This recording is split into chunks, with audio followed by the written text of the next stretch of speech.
Welcome friends, প্রত্যেকে স্বাগত আমাদের ইউটিউব চ্যানেলে। যে সমস্ত ভিউয়ার্সরা প্রথমবার চ্যানেলটি দেখছেন তারা অবশ্যই চ্যানেলটিকে সাবস্ক্রাইব করে দেবেন এবং চ্যানেলের পাশে থাকা বেল আইকনটি প্রেস করবেন যাতে এই ধরনের খবরাখবর সবচেয়ে আগে সবচেয়ে দ্রুত আপনাদের কাছে পৌঁছে যায়। তো যে বিষয় নিয়ে আপনাদের জানাবো সেটা হচ্ছে সবচেয়ে বড় খবর এই মুহূর্তে দাঁড়িয়ে, সেটা হচ্ছে ফেসে গেল ডিপিএসসি পূর্ব মেদিনীপুর। ডিপিএসসির প্রাথমিক নিয়োগের সমস্ত নথি আজই জেলা শাসককে হস্তান্তর করার নির্দেশ মহামান্য হাইকোর্টের। অর্থাৎ এমন একটি জেলা যে জেলায় গোটা পশ্চিমবঙ্গের সবচেয়ে শিক্ষার হারের বলুন বা সাক্ষরতার হার সবচেয়ে বেশি যে জেলায়, সেই জেলার নাম হচ্ছে পূর্ব মেদিনীপুর। এর জন্য আমরা গর্বিত।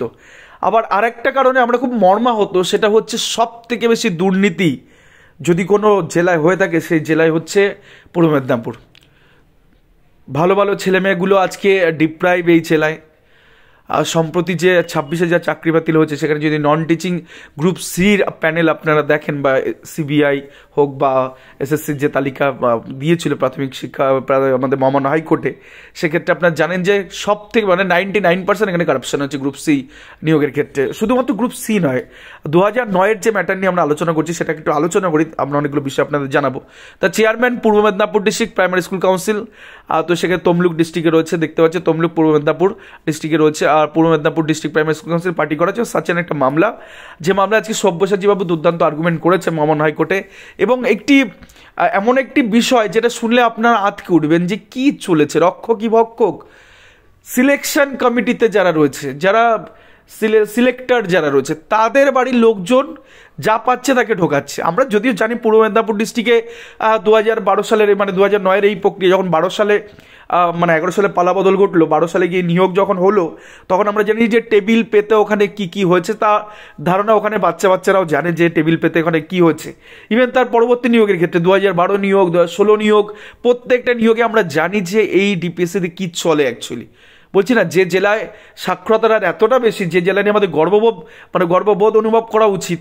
আমরা বিপ্লবী বললে বিপ্লব যে একটা টাইমে ছিল, বিপ্লবী বললে আমরা পূর্ব মেদিনীপুরটাকে সবার আগে আমাদের মনে পড়ে। তো সেই জেলার দুর্নীতিটা আপনাদের সামনে তুলে ধরি। দেখুন, ইস্যু নাম্বার 1, জাস্টিস দেবাংশু বসাকের ঘরে এই মামলা চলেছিল।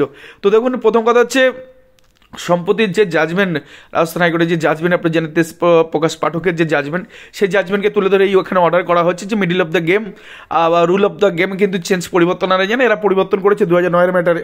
2009-এর যে শিক্ষক নিয়োগ হয়েছিল 2012 সালে গিয়ে সেটা প্যানেল প্রকাশিত হয়, বাগেরা হয়েছিল। তো সেখানে আরও আপনাদের দেখাই, ইস্যু নাম্বার 3-4 দেখুন, প্রায় 1900 ক্যান্ডিডেটকে একই নাম্বার দিয়েছে।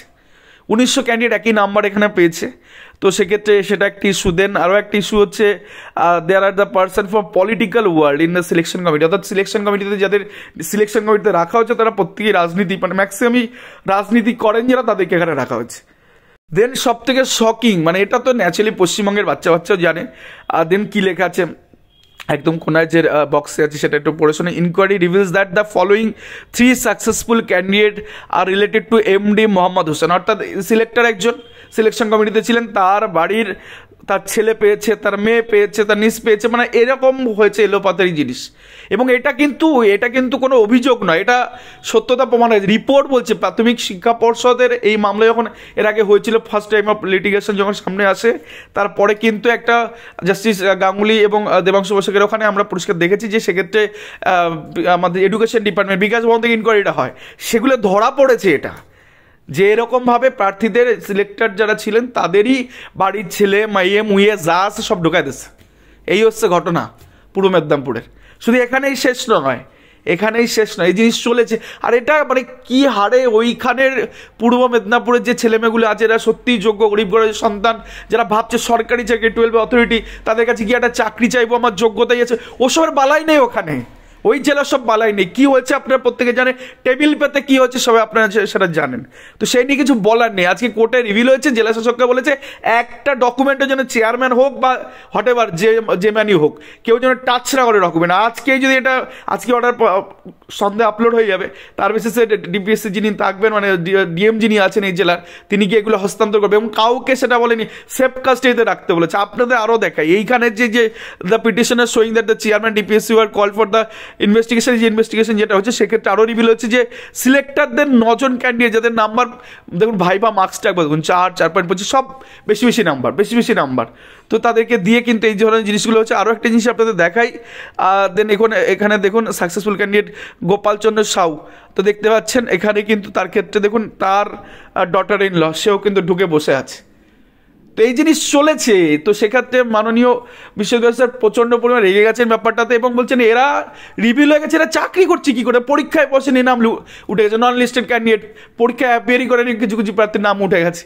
তো এই প্যানেল এক্সিস্ট করতে পারে না। দেবাংশু বসুক চাচাচোলাই ভাষায় তিনি অর্ডার করেছিলেন এবং সেক্ষেত্রে পরবর্তী ক্ষেত্রে এই মামলা আজকে পুনরায় সেকেন্ড টাইপ অফ লিটিগেশন সামনে আসে এবং এই মামলায় কিন্তু ডিএমকে অর্থাৎ জেলা শাসককে কার্যত ডিপিএসসিতে গিয়ে সমস্ত নথিপত্র আজকে হস্তান্তর করার নির্দেশ দিয়েছেন জাস্টিস বিশ্বজিৎ স্যার এবং পরবর্তী ক্ষেত্রে এই মামলা কালকে রাখার কথা ছিল, বাট একটা দিন ওদের সময় দিয়েছে, দেন আগামী বৃহস্পতিবার টু বি মেনশন একদম আইটেম 1 হয়তো এই মামলা থাকবে এবং সেক্ষেত্রে এই মামলা কতদূর কি গড়ায় সেটা আমরা দেখবো। বাট দুর্নীতি করে বেশি দিন বাঁচে যাবে না, স্বজন পোষণ করে কি নেপোটিজম, ইচ্ছা খুশি বাড়ির লোকজন ঢুকিয়ে দিলাম, হয় এটা গল্প। হ্যাঁ, পশ্চিমবঙ্গের এত লক্ষ লক্ষ প্রার্থী যারা সত্যিকারের একটা সরকারের কাছে একটা চাকরি চাইছে যে আমার যোগ্যতা আমাকে চাকরি দিন, তাদের সাথে এরকম দিনের পর দিন ঠকানো চলছে। এ কী চলছে এগুলো? প্রাথমিক নিয়োগ নিয়ে কী চলছে? আদতে পরীক্ষা না বসছে তারা যদি যায় বাচ্চাদের এতগুলো বছর ধরে কী শেখালো? তো ফাপড়ে পড়ে গেল ডিপিএসসি 2009-এর এই পূর্ব মেদিনীপুর ডিপিএসসি 2009 নিয়োগ প্রক্রিয়া।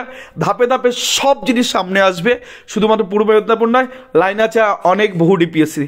আমরা সেই খবরগুলো যখন সামনে আসবে, কোর্টে কিছু হবে, তখনই আমরা সেগুলো রিভিল করবো। তো এই ছিল আজকে লেটেস্ট আপডেট। ধন্যবাদ সকলকে, ভালো থাকবেন, সুস্থ থাকবেন।